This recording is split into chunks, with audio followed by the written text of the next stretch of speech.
अवधूत चिंतन श्री गुरुदेव दत्त श्री स्वामी समर्थ स्वामी सेवा मार्ग या माझ्या चॅनलमध्ये आपल्या सर्वांचं खूप खूप मनापासून स्वागत आहे।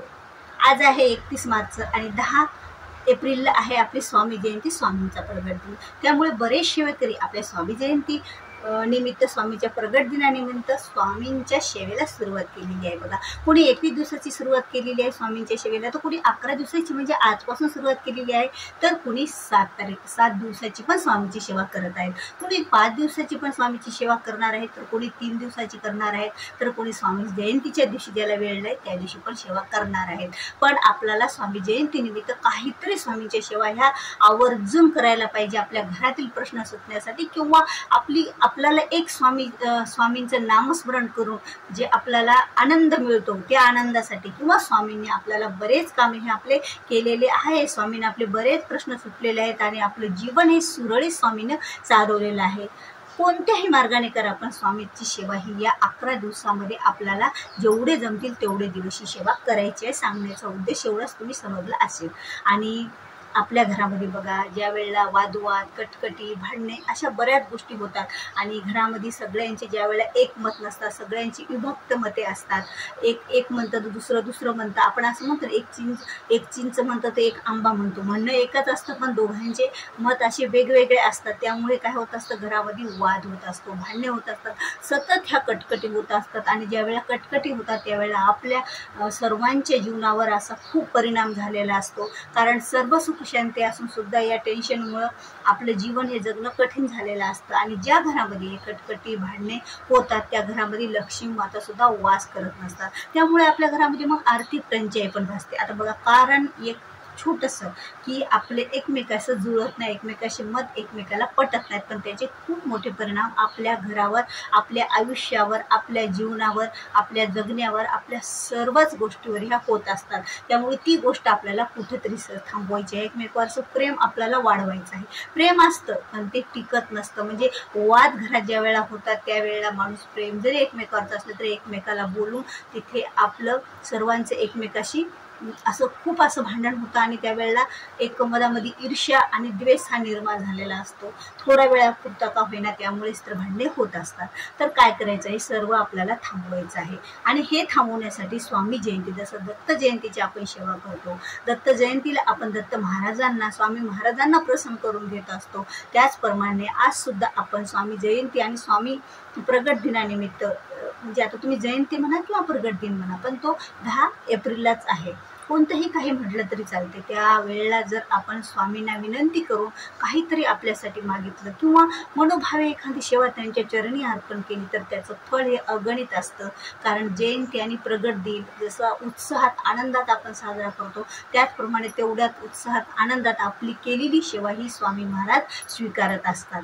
म्हणून तर आपल्या घरातले हे टेन्शन मिटवण्यासाठी, आपलं आयुष्य हे सुरळीत चालण्यासाठी आपल्याला थोडेफार काहीतरी सेवा करायची आहे। म्हणजे सेवाने एकच, मी तुम्हाला सेवा तर करायच्याच आहेत आपल्याला, पण ही ज्या घरातील भांडणे, वादावाद, कटकटी हे सर्व मिटण्यासाठी एक आपल्याला मंत्र म्हणायचा आहे आणि तो मंत्र आपल्या घरातील सर्वांनी एकत्र बसून 11 वेळा जरी म्हटला तर अतिउत्तम।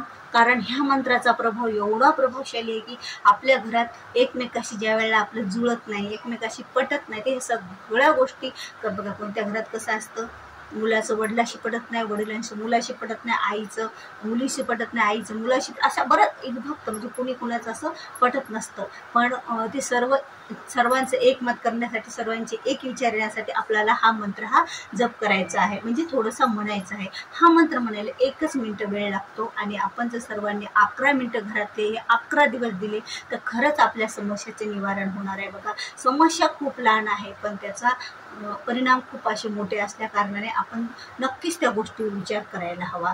आणि मी तुम्हाला सांगणार आहे की तो मंत्र कोणता आहे ते, तर तो मंत्र आहे ऐक्य मंत्र। आता ऐक्य मंत्र कोणता मी तुम्हाला सांगते। ओम यम वेदिका मंत्र दश्य पुराणा इंद्रम यमं मात्र विश्वान माहु वेदांतिनो निर्वचनीयमेकं यम ब्रह्म शब्देन निर्वीति शांति सेवा एकशं शिव एकवचनं यम वैष्णवा विष्णुरीति स्तुवती बोध सता नीति बोध जैना सतश्री आकालित चित्त संत शास्त्रेची के चित्त कति चित्त कुमार स्वामीची मातेची पितेची भक्त्या यम प्रार्थना यम दे जग जगदीशितार सह एक एवं प्रभुर द्वितीय सह एक एवं प्रभुर द्वितीय सह एक एवं प्रभुर द्वितीय। श्री स्वामी समर्थ महाराज की जय। श्री स्वामी समर्थ महाराज चरणार्पण मस्तू। असं आपल्याला 11 वेळा दररोज म्हणायचं. आता शक्य नाही, मला 11 वेळा म्हणणं शक्य नाही, सगळे माणसे एकत्र एका ठिकाणी एका वेळा येत नाहीत. मग जेवढे घरातले असतील ना ज्या वेळेला ते बसू शकतील मग 5 वेळा म्हणा किंवा 1 वेळा म्हणा, पण म्हणाच. कारण हे 11 दिवस आपल्यासाठी खूप असे महत्त्वाचे आहेत बघा. विशिष्ट असं एखादी तिथी असली आणि त्या तिथीवर आपण ज्या सेवा पूजा करू त्या सेवेचं फळ हे आपल्याला अधिक मिळत असतं. मग ही आपल्याला ऐक्य मंत्र ही प्रार्थना आपल्या घरामध्ये जर झाली तर आपल्या घरातील माणसं हे एका विचारानं वागतील, आपल्या सर्वांचं एकमत होईल आणि आपल्या सर्वांचं ज्या वेळेला एकमत होईल त्यावेळेला आपल्या घरात भांडणे वादविवाद कटकटी थांबतील आणि त्यामुळे लक्ष्मी माता सुद्धा आपल्या घरात वास करतील. त्यामुळे आपले सर्वच प्रश्न हे हळूहळू सुटायला लागतील. एवढा ह्या मंत्राचा प्रभाव आहे. तर ही संधी आपल्याला सोडायची नाही महिलांनो. ज्या वेळेला एक महिला पुढाकार घेते त्यावेळेला सर्व कामे हे व्यवस्थित होत असतात. तिने जर सर्वांना विनंती करून आग्रह करून किंवा सर्वांच्या घरचे जर ऐकत असले तर ह्या सेवेला सुरुवात केली तर निश्चितच त्यांचं घर एका विचाराचं एका मताचं आणि सर्वांचं एकमेव एकनिष्ठ असं घर बनणार आहे. या घरातील व्यक्ती सर्वांचं एकमेकाशी प्रेमाने वागणार आहे आणि त्यामुळे आपण सर्वांनी ही प्रार्थना करायची आहे दररोज आणि कधीही करा. आता याला नियम कोणता आहे मी तुम्हाला सांगते. ही प्रार्थना करायला नियम म्हणजे ज्या महिलेना पिरियड्स मासिक धर्म आलेला असेल किंवा आपल्याला सुतक असेल त्यावेळेला आपण करू शकत नाही. आणि ही घरात प्रार्थना सुरू असताना ऐक्य मंत्र तर आवर्जून घरामध्ये मांसाहार टाळा. जर आता तुमच्या घरातले ऐकतच नसतील तर त्यांना करू द्या. मग आता इलाजच नाही, आपण काय करणार. पण आपल्याला स्वामी सेवा सोडायची आहे का नाही? अजिबात आपल्याला स्वामी सेवा सोडायची नाही. आपल्याला कोणत्याही हालतीमध्ये स्वामी सेवा करायचीच आहे. कारण या वाईट गोष्टीतून या वाईट कर्मातून तर मार्ग निघण्यासाठी आपल्याला स्वामींची सेवा करायची आहे. तर त्यांना करू दे. जे ऐकत नाहीत त्यांना सोडून द्या. तुम्ही जेवढे ऐकतात तेवढ्यांना घेऊन बसा. नाही कुणी ऐकलं तुम्ही एकटे म्हणा, तुम्ही एकटे म्हणा. एकटी लेडीज बसून जरी हा एक मंत्र म्हणते, नाही कुणी ऐकलं स्वामींना नमस्कार करून प्रार्थना करून की स्वामी माझ्या घरच्या सर्वांना बुद्धी द्या आणि सर्वांनी सुद्धा हा मंत्र म्हणावा किंवा एखादी सेवा करावी किंवा यांचं जे व्यसन आहे ते सुटावं. असं तुम्ही ज्या वेळेला करसाल ना त्यावेळेला खरंच स्वामीला आपली दयामय येईल आणि तुमची श्रद्धा ही स्वामीपर्यंत या 11 दिवसाची पोहोचेल आणि स्वामी तुमच्या घरच्यांना सर्वांना सुद्धा चांगल्या मार्गावर लावतील. कारण स्वामीचे एकमेव असे आहेत ब्रह्मांड नाही ते आपल्या सर्वांचे प्रश्न हे सोडवणार आहेत. मग बाकीच्या सेवा तर आपण जरी करत असलो तरी या सेवेसोबत ही एक सेवा ॲड करा आपल्या घरांचे एक विचारासाठी. आणि ज्या वेळेला आपल्या घरातील सर्वांचे एक विचार होतील त्यावेळेला आपल्याला अशी कोणतीही गोष्ट अशक्य राहणार नाही. एक विचार होतील या प्रार्थनेमुळे या मंत्रामुळे आणि त्यासोबत आपल्या स्वामींचे जे आशीर्वाद आपल्यासोबत असतात ना त्यावेळेला आपण कुठलाही गड चढू शकतो. त्या गडामध्ये फक्त काय पाहिजे? सत्यता पाहिजे, सात्विकता पाहिजे आणि तो गड एका चांगल्या विचाराचा पाहिजे. त्या गड चढण्यामागचा हेतू हा चांगला पाहिजे. त्यावेळेला निश्चितच स्वामी हे आपल्याला हात देत असतात बघा, साथ देत असतात. कारण तुम्ही एकदा बघितलेलं आहे की स्वामींच्या यशवंतराव यशवंतराव म्हणून त्यांचं मला नाव लक्षात येईना सरनेम, तर ते आपल्या स्वामी चरित्रातच आहे. तर ते यशवंतरावांनी जेव्हा स्वामीला म्हणायला आले की मी इथे युद्ध बंड पुकारतो, मग स्वामींनी त्यांची ती तलवार स्वामी पुढे ठेवली. मग त्यांना वाटलं की स्वामी मला हातात तलवार देतील आणि बंड पुकारण्यात मला यश येईल. पण स्वामींनी ती तलवार एका तरवड्याच्या झाडावर टाकून दिली. तरीही त्या व्यक्तीनं आता स्वामींनी का टाकून दिली असेल की हे तुझं कार्य संपन्न होणार नाही म्हणून या कार्यामध्ये तू जाऊ नको, हे कार्य करू नको म्हणून ती स्वामींनी तलवार फेकून दिली. तरीही त्याने म्हणजे असं तो माणूस त्या माणसानं काय केलं, ती तलवार घेतली आणि तो युद्ध खेळायला गेला आणि युद्धात तो पराजित झाला, पराभव झाला. त्यामुळे स्वामींना चांगले कार्य हे स्वामी साथ देत असतात. त्यामुळे आपण चांगल्या कार्यासाठीच आपल्याला स्वामीची साथ आपल्याला हवी आहे आणि आपल्याला साथ स्वामी निश्चितच देणार आहेत.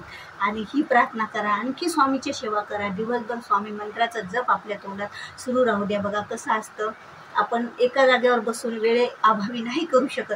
तर श्री स्वामी समर्थ हा मंत्र खूप असा प्रभावशाली मंत्र आहे आणि कलियुगामध्ये सर्वात जास्त जर कोण काय चालत असेल तर उठत बसत जी सेवा करतो, मंत्र स्तोत्र पठण करतो, मंत्र जो म्हणतो तो मंत्र आपल्या सर्व विघ्नातून हा बाहेर काढत असतो. कारण कलियुगामध्ये असं धावपळीचा जीवन होऊन राहणार आहे हे अगोदरच देवी देवतांना माहीत होते. त्यामुळे त्यांनी या कलियुगामध्ये सर्वात सोपी सेवा दिलेली आहे, ती म्हणजे आपलं नामस्मरण. आणि ते नामस्मरण आपण चालत फिरत उठत बसत जरी केलं तरी स्वामींची कृपा, सर्व देवतांचा आशीर्वाद हे आपल्याला प्राप्त होणार आहे.